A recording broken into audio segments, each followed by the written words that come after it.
Hello good morning students. आज chapter second NCERT physics first to six अभी हम लोग कर चुके थे। Today we are starting with question number 7। Question number 7 में क्या दिया हुआ है? 3 कैपेसिटर्स। ये बिल्कुल एक जैसे क्वेश्चन दिए, 6 और 7 बिल्कुल आसपास हैं। और कल की क्लास में आधा क्वेश्चन अभी हमने इसका देख लिया था, आधा उसका है ना। चलो खैर कोई दिक्कत नहीं। 2 पिकोफैराड्स है, फिर उसके बाद 3 पिकोफैराड्स, एक 2 पिकोफैराड्स है और एक 3 पिकोफैराड्स है, और एक और दिया हुआ है 4 पिकोफैराड्स।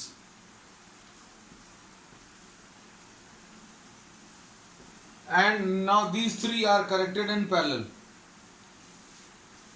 इनको आपने पैरेलल में कनेक्ट कर दिया है ना।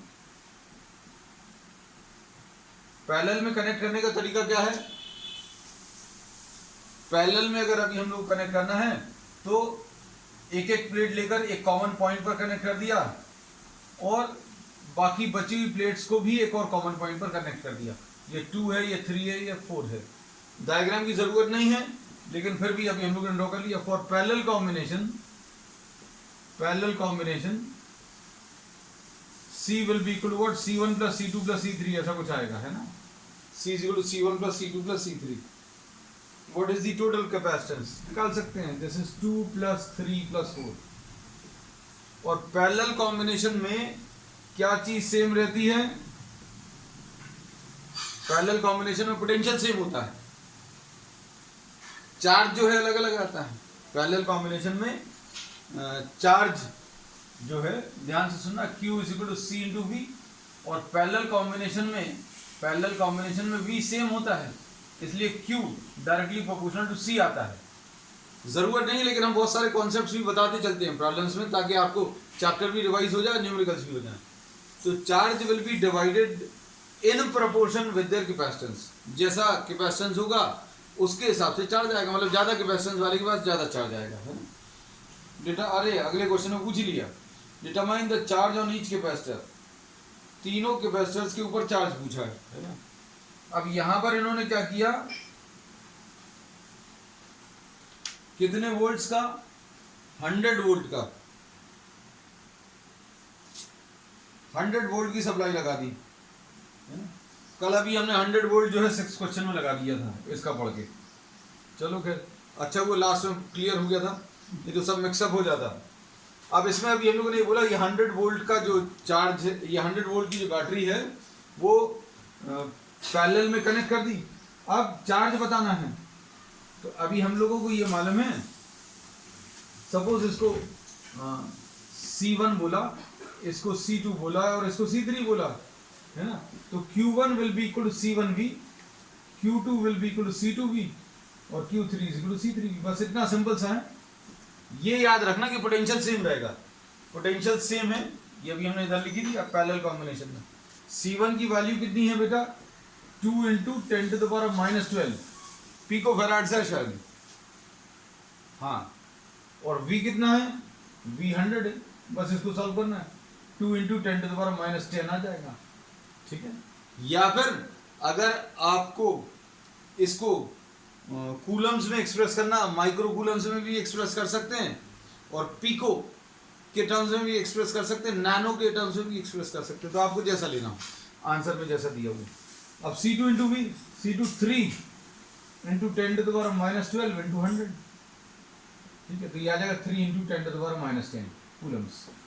ऐसे C3 will be 4 into 10 to the power minus 12 into 100, तो ये आ जाएगा 4 into 10 to the power minus 10, ठीक है। Next question, question number 8।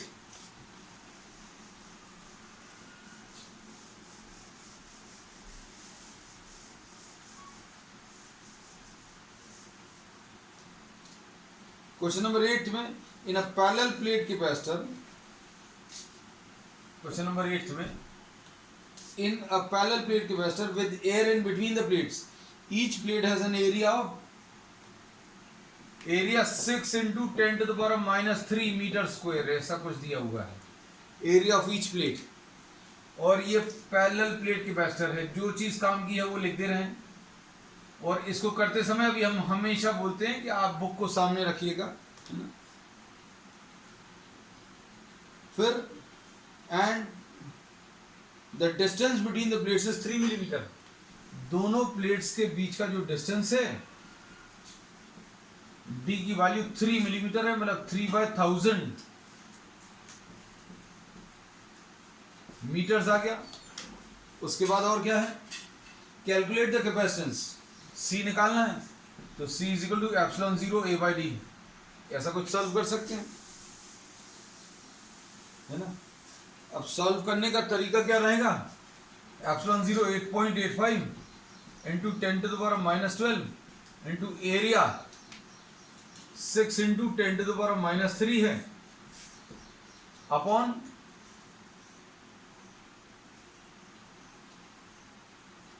इसमें डी कितना दिया है, ओके 3/1000, ठीक है। अब इसको सॉल्व कर लेना बेटा, 3 2 ज़ा, नंबर्स तो सिंपल हैं। ये कितना आ जाएगा, 800 का डबल 1600, 1600 1760 1770 आ जाएगा इसका डबल, है ना। 8.85 इंटू 2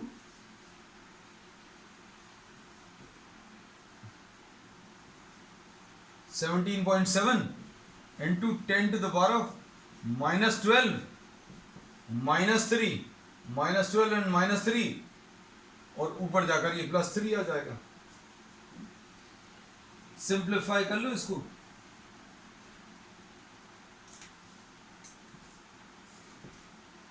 तो ये 17.7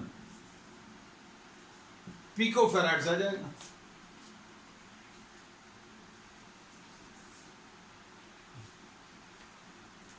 अब देखो इसमें एनसीईआरटी में इन्होंने इसको राउंड ऑफ करके दिया है 18 पिको फेराड्स, ठीक है। तो कोई दिक्कत नहीं है, आप 17.7 ज़्यादा सही है, ठीक। लेकिन अब आंसर भी देखते चलना है कि आंसर आ रहा है कि नहीं, अपन कहीं गलत तो नहीं कर रहे, ठीक है। अब इसके बाद नेक्स्ट इसमें आगे क्या पूछा है, V दिया हुआ है इसमें। V कितना दिया है, 100 वोल्ट।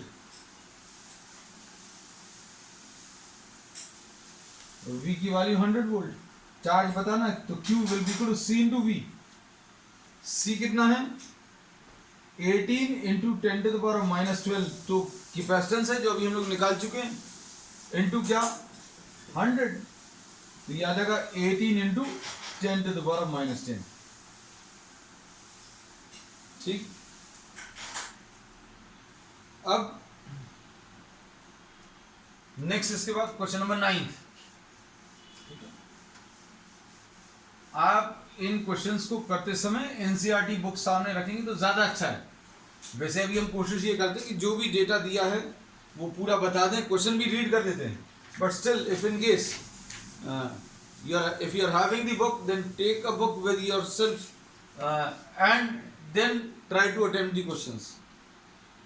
अब इसमें ने क्या कहा, क्वेश्चन नंबर 9 में explain what would happen if the capacitance was given।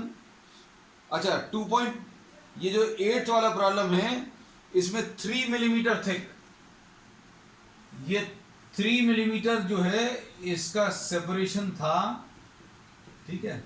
और अब इसमें इन्होंने क्या किया है, एक डाइलेक्ट्रिक कांस्टेंट, एक डाइलेक्ट्रिक जो है माइका एक इंसुलेटिंग मटेरियल है वो इंसर्ट कर दिया, और इसमें K की वैल्यू 6 है। तो ये अभी हम लोगों को मालूम है कि अगर आप कोई डाइलेक्ट्रिक इंट्रोड्यूस करते हैं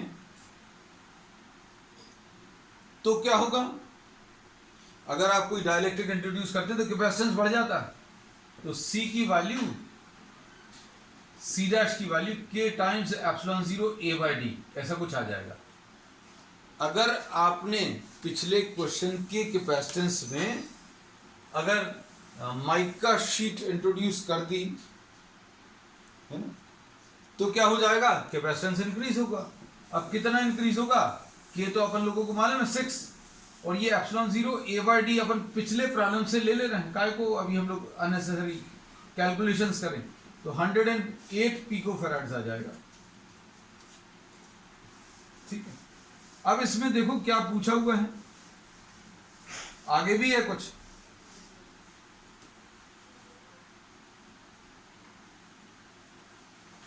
While the voltage supply remains connected, अब देखो इसके बारे में अभी हम बहुत डिटेल डिस्कशन कर चुके हैं। डाइलेक्ट्रिक, अभी हमने इसके ऊपर एक अलग से लेक्चर बनाया, ये बहुत इंपॉर्टेंट है, अगर आपने नहीं देखा तो इसको देख लेना, है ना। Dielectric introduced between the plates, dielectric introduced between the plates, इसमें दो केसेस हैं। दो केसेस कौन से हैं, बैटरी रिमेन्स कनेक्टेड, ये बहुत इंपॉर्टेंट कॉन्सेप्ट है। बैटरी डिस्कनेक्टेड, मतलब इसका क्या है, अच्छे समझना बात को। इसमें इन्होंने क्या किया है,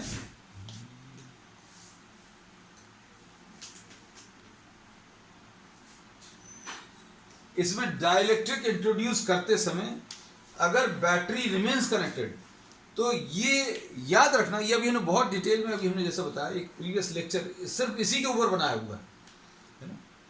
क्या, if the battery remains connected, तो बैटरी एक ऐसी डिवाइस है जो एक कांस्टेंट पोटेंशियल डिफरेंस मेंटेन करती है ना। तो सिंपल सा कॉन्सेप्ट है कि अगर बैटरी कनेक्टेड रहेगी तो पोटेंशियल डिफरेंस सेम रहेगा।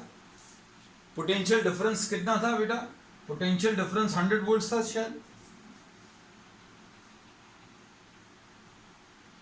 पोटेंशियल डिफरेंस V की वैल्यू C अभी हम लोग लिख ले रहे हैं, C dash will be equal to C will be equal to 108 and V dash will be equal to V and this will be equal to 100 volt. ठीक है, अब क्या होगा, Q डैश के बारे में क्या बोल सकते हैं, Q dash will be equal to C dash into V dash. अब Q की वैल्यू CV होती है, अब कंडीशन चेंज हो गई। क्या कंडीशन चेंज हो गई बेटा, कि आपका C चेंज हो गया। C क्यों चेंज हुआ, क्योंकि आपने एक डाइलेक्ट्रिक इंट्रोड्यूस किया। डाइलेक्ट्रिक इंट्रोड्यूस करने की वजह से कैपेसिटेंस बढ़ गया।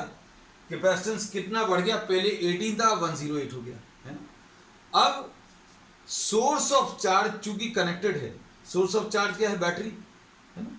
तो अब हम लोग इसमें ये बोलेंगे कि कैपेसिटेंस बढ़ने की वजह से चार्ज भी इंक्रीज हो जाएगा, है ना। अब चार्ज इंक्रीज होने के लिए सोर्स ऑफ चार्ज कनेक्टेड रहना चाहिए, और ऐसा दिया हुआ है कि जब आप डाइलेक्ट्रिक इंट्रोड्यूस कर रहे हैं, जब आप डाइलेक्ट्रिक इंट्रोड्यूस कर रहे हैं तो बैटरी,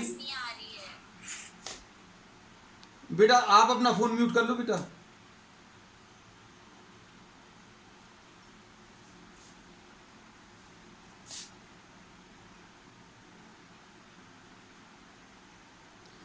तो इसमें अभी हम लोगों ने क्या बोला,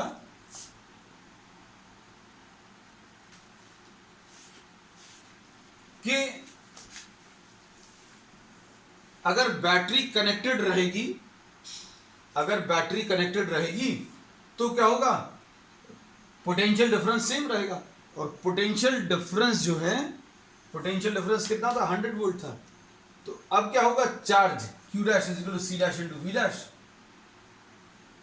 Q dash is equal to C dash into V dash, और C डैश कितना है, K टाइम्स C हो गया।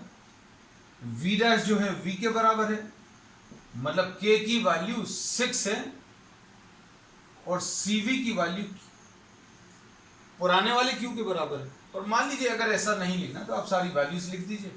C डैश की वैल्यू कितनी है, 108 into 10 to the power -12 into V dash की वैल्यू कितनी है, 100 है। तो इसका आंसर कितना आ जाएगा, 108 इंटू 10⁻⁻10। तो इसमें एक चीज ध्यान रखना बेटा, क्या ध्यान रखना कि अगर बैटरी कनेक्टेड रहती है तो पोटेंशियल सेम रहेगा। पोटेंशियल क्यों सेम रहेगा? क्योंकि बैटरी या सेल जो है एक ऐसा डिवाइस है which maintains a constant potential difference between the points to which it is connected.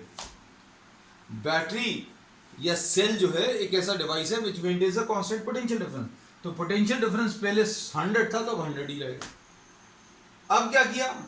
Battery disconnect कर दी। आपने माइका की जो शीट है उसको इंट्रोड्यूस करते समय क्या किया आपने? बैटरी डिस्कनेक्ट कर दी। अब बैटरी अगर आप डिस्कनेक्ट करेंगे तो क्या होगा? सी डैश तो मालूम है, सी डैश कितना आएगा? 108 पिकोफैराड्स। कैपेसिटेंस तो बढ़ जाएगा नो डाउट, क्योंकि आप बैटरी कनेक्ट करके डिस्कनेक्ट करके कैसे में भी माइका शीट इंट्रोड्यूस करें, कैपेसिटेंस जो है किसी भी कंडीशन के ऊपर डिपेंड नहीं करता, वो के टाइम्स हो जाता है। ये याद रखना कि बैटरी कनेक्टेड हो या डिस्कनेक्ट करके आप माइका शीट या कोई डाइलेक्ट्रिक डालेंगे तो कैपेसिटेंस के टाइम्स हो जाएगा। तो कैपेसिटेंस जो है पहले 18 था, फिर 6 डाइलेक्ट्रिक कांस्टेंट का आपने एक इंसुलेटिंग मीडियम डाला तो 108 हो गया। अब जब बैटरी कनेक्टेड थी तो पोटेंशियल सेम था। अब क्या बोलेंगे? अब चूंकि आपने बैटरी रिमूव कर दी, मतलब सोर्स ऑफ चार्ज रिमूव कर दिया, तो क्या होगा? चार्ज जितना दे चुके थे आप उतना ही चार्ज रहेगा। अगर आपने ये अच्छे से समझना बेटा, पिछले प्रॉब्लम में आपको इसका कैपेसिटेंस 18 दिया था, पोटेंशियल 100 दिया था, और चार्ज अभी हम लोगों ने निकाल लिया था। चार्ज कितना आया था बेटा? चार्ज की वैल्यू 18 इंटू 10⁻⁻10 आया था, है ना। अब इसके बाद आपने डाइलेक्ट्रिक इंट्रोड्यूस किया। डाइलेक्ट्रिक इंट्रोड्यूस करते समय अगर आप बैटरी लगी रहने देंगे तो सोर्स ऑफ चार्ज लगा होने के कारण चार्ज बढ़ जाता है, लेकिन अगर आपने बैटरी डिस्कनेक्ट कर दी तो जितना चार्ज पहले था उतना ही चार्ज रहेगा। तो Q dash will be equal to Q। ये बहुत डिटेल में अभी हमने एक पूरे लेक्चर में डिस्कस किया है, क्योंकि ये कॉन्सेप्ट थोड़ा सा डीप है, इसलिए अलग से इसके ऊपर अभी हम लोगों ने क्लास ली थी। तो अगर बैटरी डिस्कनेक्ट कर दी तो पुराना वाला चार्ज आप ले लो, चार्ज उतना ही रहेगा। हमने आज भी आपको बताने की कोशिश की है क्या कि अगर आपने बैटरी डिस्कनेक्ट कर दी, मतलब सोर्स ऑफ चार्ज अलग कर दिया, सोर्स ऑफ चार्ज अलग कर दिया, तो जितना चार्ज पहले था उतना ही चार्ज अभी भी आएगा। अब इससे क्या कह सकते हैं? V। अब V चेंज हो जाएगा, और V कितना आएगा बेटा? V dash will B Q dash upon C dash, और ये सॉल्व करने पर बेटा कितना आएगा? Q डैश कितना है? 18 into 10⁻⁻10 upon C dash 108 into 10⁻⁻12। ऐसा कुछ है, ठीक है। सिंप्लीफाई करोगे तो कितना आ रहा है? सिंप्लीफाई करने पर V की वैल्यू अभी आप निकाल सकते हैं, और V की वैल्यू शायद 100/6 आ जाएगी। तो अब इसका इस पूरे प्रॉब्लम में जो कंक्लूजन निकलेगा वो क्या है बेटा, उसको अभी हम एक डायग्राम में फिर से सम अप कर दें। फिर भी डिटेल्स अगर लेना तो you can go through that lecture. इसमें Q है, C है, V है। फिर आपने क्या किया, यहां पर डाइलेक्ट्रिक इंट्रोड्यूस किया तो C डैश की वैल्यू KC आ जाएगी, और बैटरी अगर कनेक्ट करके रखा, बैटरी कनेक्ट करके अगर आपने डाइलेक्ट्रिक डाला तो Q डैश की वैल्यू पहले वाले चार्ज का K टाइम्स आ जाएगा। पोटेंशियल पहले V था तो अब इसमें पोटेंशियल V ही रहेगा। क्यों? क्योंकि बैटरी रिमेन्स कनेक्टेड। अब बैटरी अगर आपने डिस्कनेक्ट करके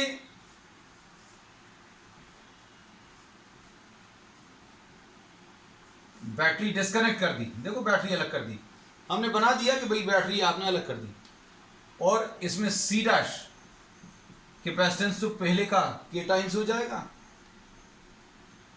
चार्ज सेम रहेगा। चार्ज सेम क्यों रहेगा? क्योंकि सोर्स ऑफ चार्ज आपने हटा दिया, बैटरी हटा दी, और वी डैश जो है पुराने वाले वी का 1/k टाइम्स हो जाएगा। ठीक है, कोई दिक्कत तो नहीं?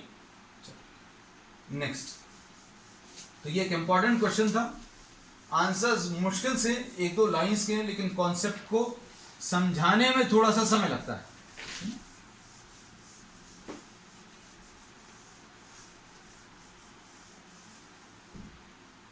नेक्स्ट,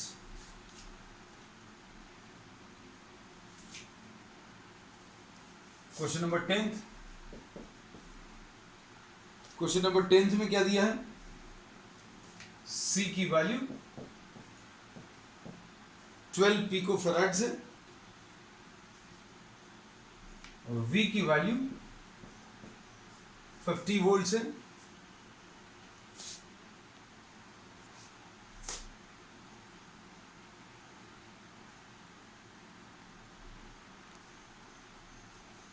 अब इसके बाद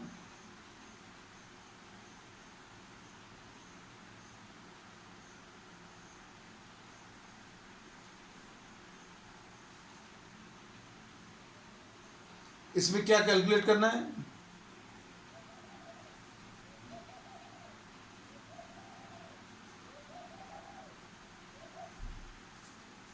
U की वैल्यू हाफ CV², एनर्जी निकालनी है। How much electrostatic energy stored in the capacitor. तो U की value half CV², half into 12 into 10⁻⁻12 into 50 into 50। ठीक है, इसको सॉल्व कर लेना। 2 6 जो कैलकुलेशंस आसानी से छोटे से रहेंगे वो अभी हम कर देंगे। ये 25 आएगा, 25 इंटू 6 150 आएगा, 6 इंटू 25 150 इंटू 10⁻⁻10 ऐसा कुछ आएगा। और अगर आप इसको और सिंप्लीफाई करें तो 1.5 इंटू 10⁻⁻8। ठीक, नेक्स्ट क्वेश्चन।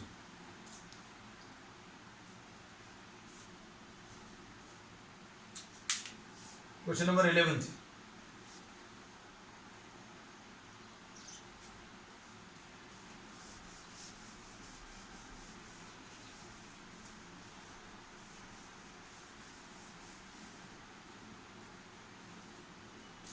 क्वेश्चन नंबर 11 में बेटा कैसा दिया है?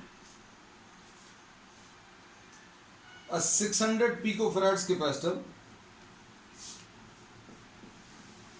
600 picofarads capacitor is charged by V equal to 200 volt।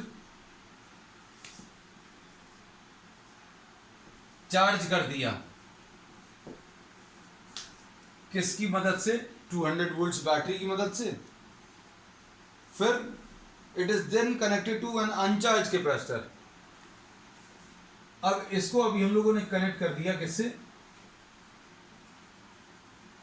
एक अनचार्ज कैपेसिटर से।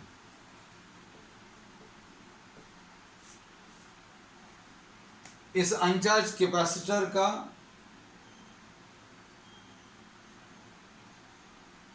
जो कैपेसिटेंस है 600 पिकोफैराड्स है। C1 की वैल्यू 600 पिकोफैराड्स। ठीक, अब इसमें Q की वैल्यू 0 है, Q2 की वैल्यू, Q1 की वैल्यू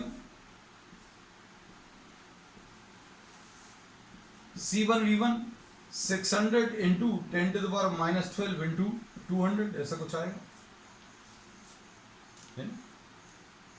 अब नेक्स्ट इसके बाद अब अगर दो कंडक्टर्स को कनेक्ट करते हैं तो ये रीडिस्ट्रीब्यूशन ऑफ चार्जेस में अपन लोगों ने पढ़ा हुआ है, ध्यान से सुनो। अगर दो कंडक्टर्स, इसका कैपेसिटेंस C1 है, इसका C2 है, इसका चार्ज Q1 है, इसका चार्ज Q2 है, इसका पोटेंशियल V1 है, इसका पोटेंशियल V2 है। इसमें अभी हमने पानी के टैंक वाला एग्जांपल लिया था। हमने बोला था अगर आप इनको कनेक्ट करोगे तो क्या होगा बेटा, अगर आप इन दोनों को कनेक्ट करोगे तो charge will flow from higher potential to lower potential, मतलब लिक्विड विल फ्लो फ्रॉम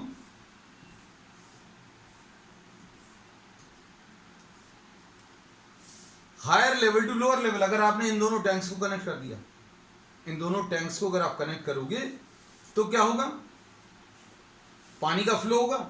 और कब तक फ्लो होगा, जब तक दोनों का लेवल सेम ना हो जाए, ठीक है। तो अगर आप कनेक्ट कर देते हैं, ध्यान से सुनना, अगर आप कनेक्ट कर देते हैं तो क्या होगा, इसका चार्ज Q1 डैश, इसका चार्ज Q2 डैश, C1 और C2 में कोई चेंज नहीं आएगा, V ये कॉमन पोटेंशियल है। और कॉमन पोटेंशियल का एक फॉर्मूला है C1 V1 plus C2 V2 upon C1 plus C2, ये कॉमन पोटेंशियल का फॉर्मूला है ना। अब अच्छे सुनना, एनर्जी पहले कितनी रहेगी, half C1 V1 square,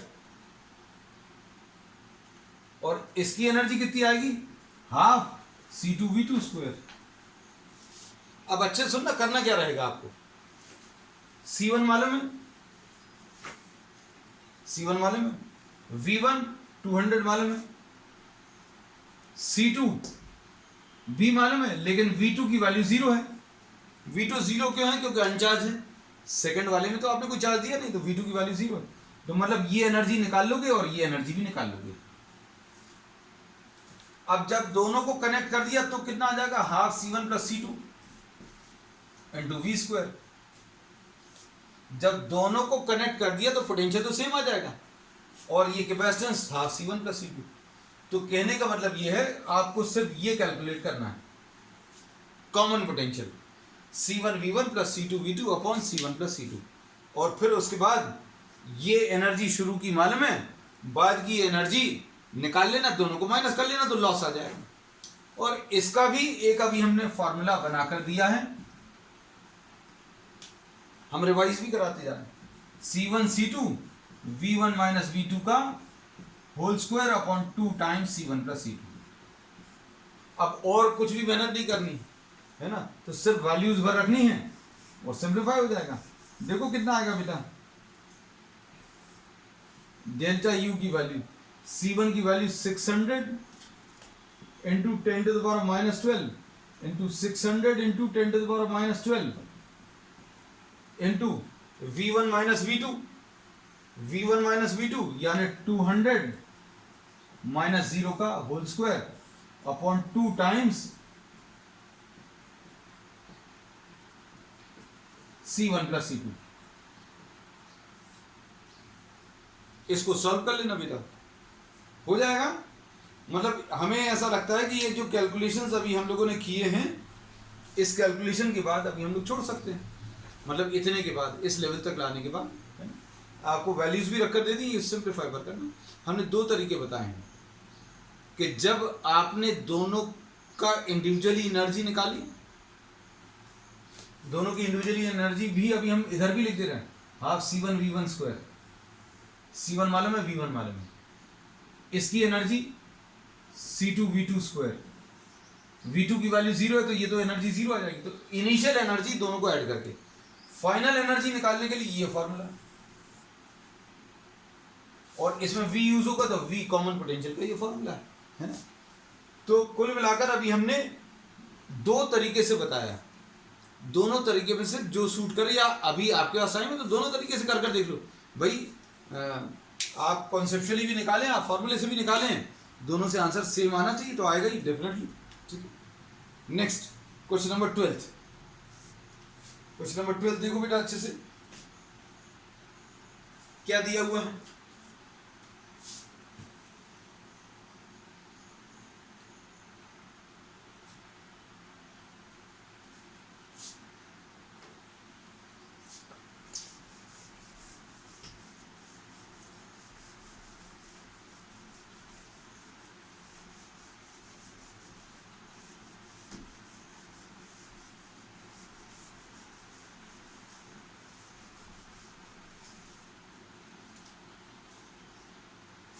question number 12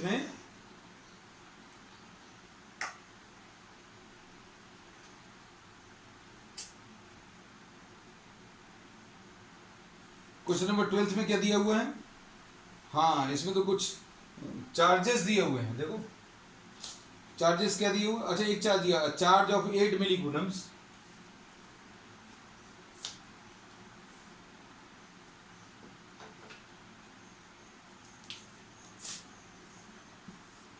charge of 8 millicoulombs is located at the origin. ये 8 मिलीकूलम्स ओरिजिन पर रखा हुआ है और calculate the work done in taking a small charge from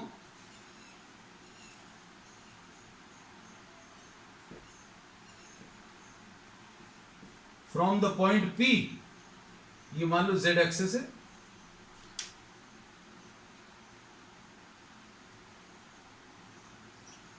और ये सपोज X है, इसको Y ले रहे हैं और इसको Z ले रहे हैं। अब ठीक रहेगा, तुम लोग कंफ्यूजन में नहीं होगा। P इज लाइंग ऑन 003, ये P पॉइंट 0,0,3 और इसके बाद Q 0,40। किसी भी चीज को अभी हम लोग कहते हैं, मतलब किसी प्रॉब्लम को देखकर डरना नहीं, है ना। इन्होंने बोला अब एक charge, a charge of -2 into 10 to the power of -9 coulombs is taken from where? From P to Q, from P to Q, और इसमें वर्क कितना आएगा वो निकालना। देख के बर लगता है यार ये कैसा क्वेश्चन है, क्या पूछा है, क्या मतलब क्या दिया हुआ है। आप थोड़ा सा सोच कर देखो, आपको 1 मिलीकूलम से आपको दिया हुआ कहां पर? ओरिजिन पर। तो अब हम लोग इसमें क्या करेंगे? Work done in taking the charge from P to Q, work done in moving the charge from P to Q, P से Q तक ले जाने में जो वर्क आएगा, ये कैसे मिलता है? VQ minus VP is equal to work divided by charge. ये पोटेंशियल डिफरेंस की डेफिनेशन है। क्या कि अगर आप P से Q चार्ज ले जाओगे तो potential difference VQ minus VP मिलता है। ये एकदम बेसिक डेफिनेशन। अगर आप A से B चार्ज को ले जाओगे तो VB माइनस VA मिलेगा। तो ये potential difference between the 2 points will be equal to work done in moving the charge divided by the charge which you are moving। तो वर्क अगर आपको निकालना है तो वर्क कैसे मिलेगा? Q into VQ minus VP। बस सिंपल है। अब किस चार्ज को आप ले जा रहे हो? तो ये चार्ज दिया हुआ है। अब पोटेंशियल किस चार्ज को ले जा रहे हो और किसके कारण पोटेंशियल, वो दोनों अलग अलग हैं। अब इसके कारण 8 मिली कूलम्स के कारण Q पॉइंट पर potential at the point Q, ये देखना ध्यान से। पोटेंशियल का फॉर्मूला कौन सा यूज कर रहा है? Q upon 4πε0r। हम इसको चार्ज लिख दे रहे हैं क्योंकि बहुत सारे Q दिखेंगे तो तुम लोगों को कंफ्यूजन होगा। Charge upon 4πε0r। चार्ज कितना दिया हुआ है बेटा? ओरिजिन पर 8 into 10 to the power -3। 10 to the power -3 से क्यों मल्टीप्लाई किया? क्योंकि मिलीकूलम्स में। और 1/4πε0 को 9 इंटू 10 टू द पावर 9। और Q पॉइंट पर निकाल रहे हैं तो Q पॉइंट का इससे डिस्टेंस, ये दिया हुआ है। देखो बेटा ध्यान से देखना। ये यहां पर दिया कोऑर्डिनेट में, तो यहां पर अभी हम लोग 4 ले लेंगे। ठीक है, तो ये VQ कितना आ जाएगा बेटा? ये आ जाएगा 18 इंटू 10⁶ आएगा VQ की वैल्यू। ऐसे कुछ आ ना ये हाँ ये सेंटीमीटर से बेटा। ओ अच्छा हुआ देख लिया। तो ये कितना आ जाएगा 4/100 आएगा है ना। तो ये 100 ऊपर मल्टीप्लाई होगा तो ये कितना 18 इंटू 10⁸ आएगा। VQ आ गया। अब इसके बाद VP निकाल लो। VP कैसे मिलेगा बेटा? VP भी बिल्कुल ऐसे ही मिलेगा। हम इसको यहां पर लिख दे रहे हैं। ये दो ब्लॉक्स में लिखा रहेगा VQ और VP। P पॉइंट पर अगर आपको बताना तो ये कैसे मिलेगा 8 इंटू 10⁻³ ये तो चार्ज आ गया।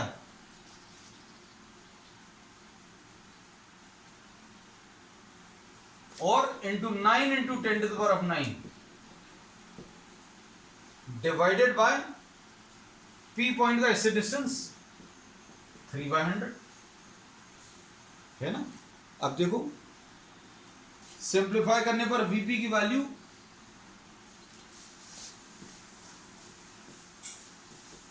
ये 24 आ जाएगा इंटू 10⁸ आ जाएगा। कैसी कुछ आ रहा है। अब वर्क अगर आपको निकालना है तो वर्क निकालने के लिए कौन से चार्ज को चला रहे हो आप -2 into 10⁻⁹ into VQ minus VP।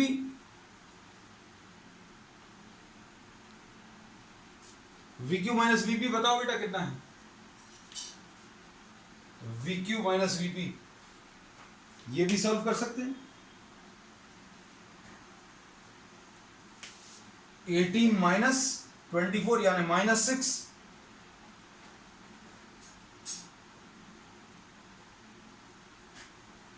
Into 10⁸ ऐसा कुछ है। सिंप्लीफाई कर लो कितना आ जाएगा 12 इंटू 10⁻⁻1 यानी 1.2। ठीक है बेटा। अब इसमें कुछ और तो नहीं पूछा।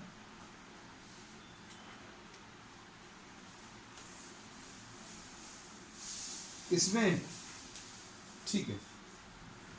और ये जो वर्क है ये जूल्स में आएगा। ठीक है। अब क्वेश्चन जो है आगे के थोड़े से टफ होते जाएंगे। जो भी क्वेश्चंस आपको करा रहे हैं वो रेगुलर बेसिस पर करना। आज अभी हम लोगों ने 7 to 12 कंप्लीट कर लिया। अब इसके आगे के प्रॉब्लम्स अभी हम लोग नेक्स्ट टर्म पर कंटिन्यू करेंगे। ठीक है। That's all.